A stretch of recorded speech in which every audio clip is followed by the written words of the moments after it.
Assalamualaikum warahmatullahi wabarakatuh. Bagaimana kabar kalian? Semoga kita dalam keadaan sehat walafiat. Saya Lia Nurlia akan menjelaskan materi bahasa Indonesia, yaitu teks laporan hasil observasi. Apa itu teks laporan hasil observasi? Teks laporan hasil observasi adalah tulisan hasil pengamatan. Pengamatan tersebut ditulis secara lebih detail dan lebih objektif. Lalu apa saja yang bisa kita amati? Kita bisa mengamati apa yang ada dalam kehidupan ini.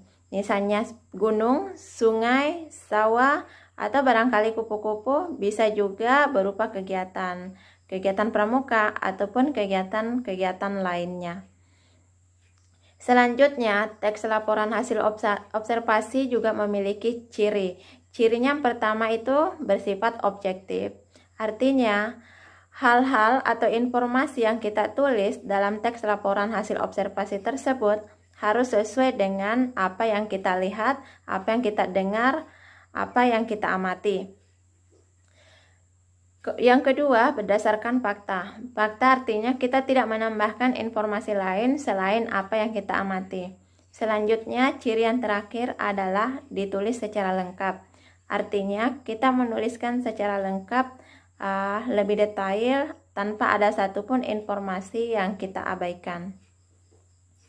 Lalu selanjutnya, fungsi teks laporan hasil observasi. Apa saja fungsinya? Fungsi yang pertama adalah memberitahukan atau menjelaskan tanggung jawab tugas dari kegiatan yang kita lakukan. Tadi kita sudah melakukan pengamatan, nah hasilnya kita harus menuliskan laporan. Laporannya itu bisa berupa teks laporan hasil observasi. Yang kedua, alat pendokumentasian suatu objek atau pengamatan. Tidak hanya dilaporkan, akan tetapi tugas ini sebagai alat pendokumentasian sebuah kegiatan. Selanjutnya, struktur teks laporan hasil observasi.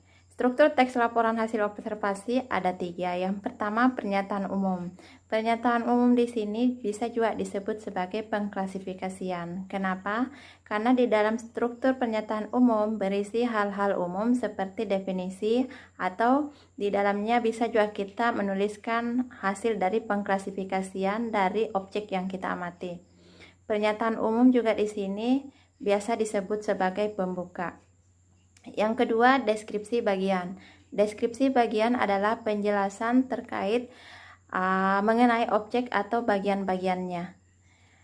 Di pernyataan umum, mungkin kita menjelaskan sekilas tentang bagian-bagian yang kita amati. Nah, di deskripsi bagian, kita menjelaskan secara mendetail tentang objek yang kita amati atau bagian-bagian yang kita amati. Kemudian, yang ketiga, deskripsi manfaat. Jadi selain kita menjelaskan bagian-bagian yang kita amati, kita juga menyampaikan apa manfaat dari objek yang kita amati. Saya ada contoh dari struktur-struktur tersebut. Yang pertama kita lihat struktur pernyataan umum atau klasifikasi. Kalian perhatikan paragraf ini. Wayang adalah seni pertunjukan yang telah ditetapkan sebagai warisan budaya asli Indonesia. Kalimat yang ditebalkan tersebut merupakan kalimat definisi yang menjelaskan tentang pengertian wayang.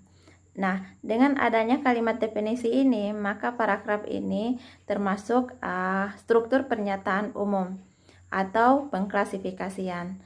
Meskipun di dalam paragraf ini tidak dicantumkan pengklasifikasian secara langsung, akan tetapi di sini karena ada definisi, maka paragraf ini termasuk struktur pernyataan umum. Lalu yang kedua, kalian perhatikan paragraf ini. Wayang kulit dilihat dari umur dan gaya pertunjukannya pun dibagi lagi menjadi bermacam jenis. Jenis yang paling terkenal karena diperkirakan memiliki umur paling tua adalah wayang purwa. Purwa berasal dari bahasa Jawa yang berarti awal.